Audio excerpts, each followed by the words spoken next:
우크라이나군의 대반격 이후에 전장에서의 충돌이 본격화되면서 이 우크라이나군과 러시아군 사이의 전황도 뚜렷하게 드러나기 시작했습니다. 우선 러시아군은 바흐무트 전투 이후에 최대의 손실을 입었고요. 우크라이나군은 다양한 루트를 통해서 진격하고 있는 것으로 확인됐습니다. 상황이 이렇게 흘러가면서 푸틴의 크렘린궁은 횡설수설하고 있어서 그 배경에 눈길이 쏠립니다. 우크라이나 전쟁 상황을 Y타임스가 추적해봤습니다. 지금 시작합니다.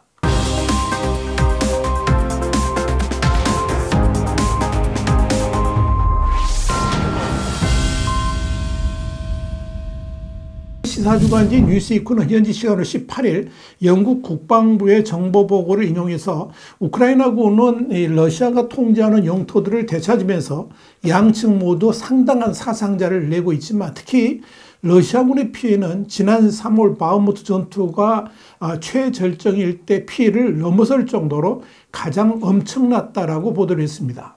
영국 국방부는 지난 며칠 동안에 파괴된 동부도시 바흐무트, 분쟁 지역인 도네츠크 서부 지역, 또 남부 자포리자 지역에서 치열한 전투가 벌어졌는데 우크라이나군은 이 모든 분야에서 진전을 보이고 있다고 밝혔습니다. 이와 관련해서 키이우 인디펜던트는 현지 시간으로 19일 우크라이나군은 동부 부울레다르 근처에서 1km 이상의 진전을 이뤘지만 러시아군도 최근 들어서 이 지역의 병력과 자원을 집중시키면서 방어선을 구축하고 있어서 진격이 만만치 않다라고 전했습니다. 또한 우크라이나군의 반격은 적어도 세 방향에서 이루어지고 있는데 이 자포리자 주의 말라토크마치카 지역에서 최대 3km, 도네츠크의 벨리카 노보실카 남쪽으로 최대 7km까지 진격했다고 우크라이나군 당국이 밝혔습니다. BBC도 현지 시간으로 18일 우크라이나군이 자포리자 남쪽에 피아티크티키 마을을 점령했다 그러면서 러시아 당국은 이를 부인했지만 러시아가 임명한 국가행정위원회에 블라디미르 로코프는 이를 시인했다라고 보도를 했습니다. 이번 전과는 우크라이나군의 대반격 이후에 가장 의미 있는 승리라고 평가를 했습니다. 영국의 가디언도 이 사실을 확인하면서 피아티크티키 점령은 우크라이나군이 크림반도 점령을 향한 중요한 승전보가 될 것이라고 전망했습니다. 우크라이나군이 남부 헤르손 지역의 러시아 점령 항구 도시인 게니체스크 인근의 대규모 탄약고를 파괴했다고 전했습니다. 뉴스위크도 이 탄약고는 러시아군에게 있어서 매우 중요한 병참기지인 것으로 보인다 그러면서 이를 보면 우크라이나군의 대반격이 이제서야 속도를 내고 있는 것으로 판단된다라고 밝혔습니다. 월스트리트 저널도 이날 러시아가 점령한 영토 깊숙이 있는 러시아군 주둔 시설에 대한 공격은 영국이 장거리 스톰 섀도우 미사일을 제공한 이후에 이루어졌다라고 전했습니다.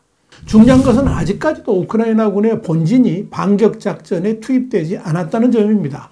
한나 말라르 국방부 차관은 우크라이나군의 반격 작전이 수행 중이지만 아직 대대적인 반격은 시작되지 않았으며 지금은 천천히 진격하는 단계라고 확인했습니다. 지금은 러시아군의 진지들을 파악하고 후방 기지를 차단하는 등의 정지 작업을 진행하고 있다는 것입니다. 이와 관련해서 우크라이나 대통령실의 미하일로 포돌리아크 고문은 대반격의 초기 단계는 러시아 군대에 심리적 압박을 가하는 것이라 그러면서 우크라이나 부대는 어떤 부분이 가장 취약한지 테스트하고 있다라고 말한 바 있습니다. 런던에 본부를 둔 왕립 합동군사연구소의 잭 와톨링 수석연구원도 우크라이나군의 전략에 대해서 어느 시점에서 우크라이나는 주 공격 부대를 배치할 위치를 결정해야 되고 공격은 결정적인 단계에 들어가게 될 것이다. 이렇게 말했습니다. CNN도 현지 시간으로 18일 지금까지 우크라이나군의 반격은 더 광범위한 무언가의 전주곡처럼 느껴진다 그러면서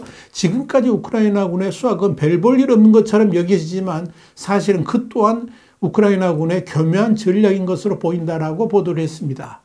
한마디로 우크라이나군은 새로 편성된 여단을 한 방향으로 집중시키는 압도적인 전략을 과시하기보다는 러시아 부대를 다른 방향으로 유인한다든지 약한 부대의 공략 또는 러시아 부대들을 분리시키면서 힘을 잃게 만드는 전략을 채택하고 있는 것으로 보인다. 이렇게 분석을 한 겁니다. 이렇게 우크라이나군의 반격이 날이 갈수록 수위를 높여가자 러시아군은 우크라이나군의 진격에 방어하는 체제로 전환을 했습니다. 그러나 이 러시아군 진영은 불안이 가득하고 사기는 완전히 바닥을 치고 있는 것으로 보입니다. 뉴스위크는 현지 시간 18일 러시아 전사들이 루안스크 등의 동부 전선에서 방어를 포기하고 도망치고 있다 그러면서 심지어 러시아군은 탈영하거나 방어선 뒤로 도망치는 병사들을 향해서 실탄 사격을 가하라는 지침까지 내렸다라고 보도했습니다.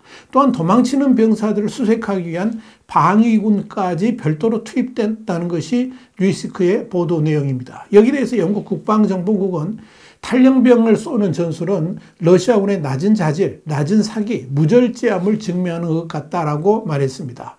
실제로 지난 10일 우크라이나군은 텔레그램을 통해서 러시아 군인이 퇴각하는 전우 7명에게 총격을 가하는 모습을 담은 드론 영상을 공개한 바 있습니다. 그만큼 이 러시아군의 사기가 추락해 있다는 의미일 것입니다.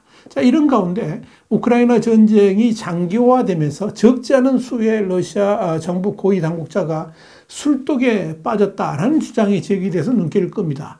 영국의 텔레그라프는 현지 시간 18일 우크라이나 침공에 반대하는 러시아 독립 언론 매체인 보르슈카 등의 복수의 소식통을 인용해서 전쟁 장기화에 인한 스트레스를 견디려고 술에 의존하는 정부 당국자들이 많아졌다 그러면서 이같이 보도를 했습니다. 한 소식통은 예전에는 모두가 보드카 한 잔으로 하루를 시작하지는 않았는데 지금은 그렇게 하는 이들이 훨씬 많아졌다 그러면서 일부는 한 잔으로 그치던 음주량이 한 병으로 늘었다라고 말했습니다. 심지어 일부 당국자들은 종일 독주를 홀짝이다가 취한 모습으로 회의나 행사에 등장하며 불법 약물을 사용한 정황을 보이는 이마저 있다 하는 것이 텔레그래프의 보도 내용입니다. 이런 현상은 우크라이나가 러시아군을 몰아내기 위한 대반격 작전을 공개적으로 거론하고 국제형사재판소 그러니까 ICC가 전쟁 범죄 혐의로 블라디미르 푸틴 러시아 대통령에 대한 체포영장을 발부한 올해 3월부터 이런 문제가 더욱 심해졌다라고 텔레그래프는 지적했습니다.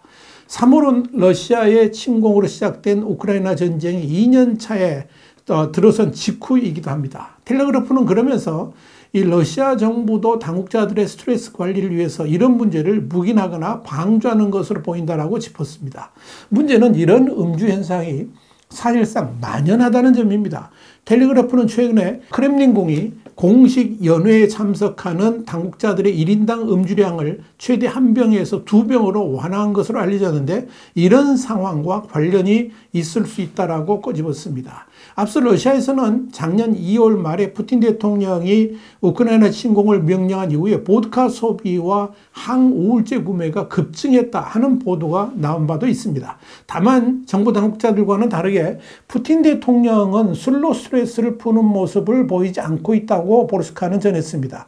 푸틴 대통령은 옛 소련 정보기관인 국가보안위원회 그러니까 KGB 요원으로 독일 드레스덴에 근무할 당시에 한때 맥주를 즐겼던 것으로 알려졌지만 현재는 음주를 거의 하지 않는 것으로 알려졌습니다. 이런 가운데 크렘린궁은 지난 17일 우크라이나를 향해서 특별 군사작전이 목표했던 비무장화가 이루어졌다라고 주장해서 듣는 이들을 어리둥절하게 만들었습니다. 타스통신은 이날 드미트리 페스코프 크렘린궁 대변인이 우크라이나가 사실상 비무장화되었다라고 주장했다. 이렇게 보도를 했습니다. 뉴스위크는 현지 시간 18일 러시아의 푸틴이 우크라이나 침공 초기에 우크라이나 정부의 비국가화 필요성, 우크라이나 동부에서 러시아인이 차별받고 있다는 점, 우크라이나가 나치 정부라는 점 등의 이유를 들어서 특별 군사작전을 펼친다 그러면서 우크라이나를 비무장화하겠다고 선언한 바 있다. 이렇게 지적을 했습니다. 그런데 크렘린궁이 갑자기 우크라이나의 비무장화가 완료됐다라고 주장하는 근거가 무엇인지 의아하다라고 꼬집은 겁니다. 실제로 우크라이나는 지난해 2월 24일 러시아 침공 이전보다 훨씬 더 많은 서방 무기로 당시와는 비교가 안 될 정도로 무장화되어 있는데 뜬금없이 우크라이나의 비무장화를 주장하는 배경이 무엇인지 눈길이 쏠리고 있습니다. 페스코프는 이날 우크라이나군은 이제 자체 무기는 거의 사라졌고 서방의 무기들로 채워지고 있기 때문에 우크라이나군의 비무장화는 이루어진 것이고 그렇기 때문에 특별 군사작전의 목표는 어느 정도 달성되었다 이 말도 했습니다. 그런데 페스코프의 생각은 단지 페스코프의 뜻이 아니라 푸틴의 생각을 대변한다는 점에서 푸틴이 그런 말을 한 것이고 대변인인 페스코프가 이를 대외적으로 공표하려 한 것이 아닌가 이렇게 추정됩니다. 이런 크렘린궁의 발언 배경이 무엇인지는 좀 더 두고 봐야 되겠지만 일방적으로 전쟁 승리를 선언하려는 배경이 아니라면 제정신이 아니라 할 정도로 이젠 판단마저 흐려진 것이 아닌가 하는 의심을 할 수밖에 없게 만듭니다. YTN 정세 분석이었습니다. 감사합니다.